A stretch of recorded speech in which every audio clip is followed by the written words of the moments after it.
आणि आता महत्त्वाच्या बातम्या आपण पाहूया। बंजारा समाजाच्या विरासत ए बंजारा या नंगारा वास्तू संग्रहालयाचं मोदींच्या हस्ते लोकार्पण। मोदींकडून संग्रहालयाची पाहणी, मुख्यमंत्री शिंदे आणि फडणवीस यांची उपस्थिती।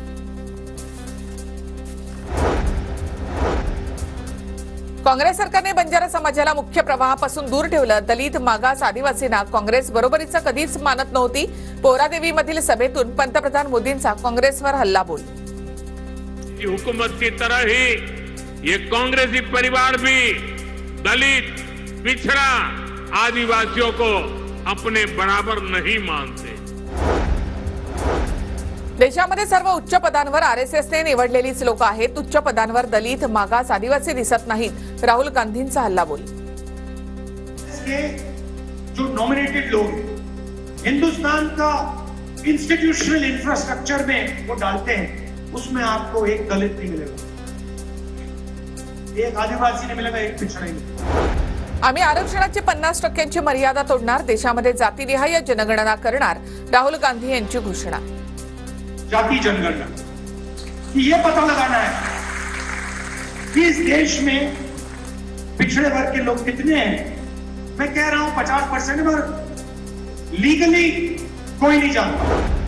ठाण्यामध्ये लाडकी भाऊ पोस्टर झळकले। लाडकी भाऊ पोस्टरवर मोदी, शहांसह शिंदे, फडणवीस आणि अजित पवार यांचा फोटो। लाडकी भाऊ पोस्टरची सर्वत्र चर्चा। वाशिम दौऱ्यावर असलेल्या मोदींकडून पोहरादेवीमध्ये नगारावादन करण्याआधी जगदंबा मंदिरामध्ये देवीची आरती सुद्धा केली। राहुल गांधींकडून उदगावमध्ये टेम्पो चालक अजित संधे यांची भेट। अजित संधे यांच्या घरी राहुल गांधींनी स्वयंपाक बनवला। वांग्याची भाजी, हरभऱ्याची भाजी आणि भाकऱ्या सुद्धा थापल्या। अजित पवार यांनी एजन्सी नेमली। एजन्सी सांगेल तसंच ते बोलतात। एजन्सीने चूक मान्य करायला सांगितल्यामुळे दादांनी माफी मागितली असेल। श्रीनिवास पवार यांची टीका।